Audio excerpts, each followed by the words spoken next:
Azərbaycan Respublikasının Konstitusiyasını rəhbər tutaraq müraciət edərək məlumat yayırım.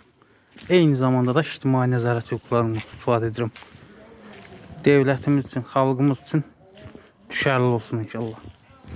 Ağdam rayonu Rızalar kəndi məhəllə ara yollarıdır gördüyünüz kimi. Bələdiyyələr baxmır yollara.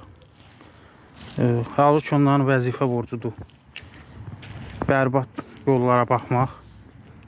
İndi yağış kəsildiyinə biraz yaxşıdır. Burada yəni mümkünat yoxdur hərəkət etmək. Küçənin işıqlandırılması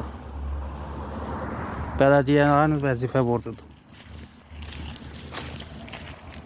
Bələdiyyələrə hər il dövlət büdcəsi tərəfindən maliyyə yükü ayrılır, dotasiyalara ayrılır bununla əlaqədar.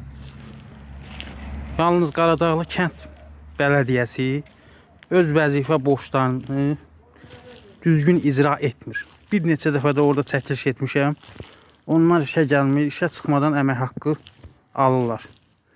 Bu da dövlət büdcəsinə cinayət və xəyanət deməkdir. Ara yollarının heç bir bərbad gündədir. Burada bərpa işləri aparılmayıb bələdiyyələr tərəfindən. Yolların çınqıl, şeybel və digər vasitələr dökülərək istismara hazır olunması ilə əlaqədar ilkin olaraq videomu müraciəti çəkib paylaşmaqda fərqli bir niyyətim yoxdur. Yerlərdə olan qanun pozuntuları ilə əlaqədar dövlətimizin nəzərinə çatdırırım. Diqqəti üzrə minnətdarım.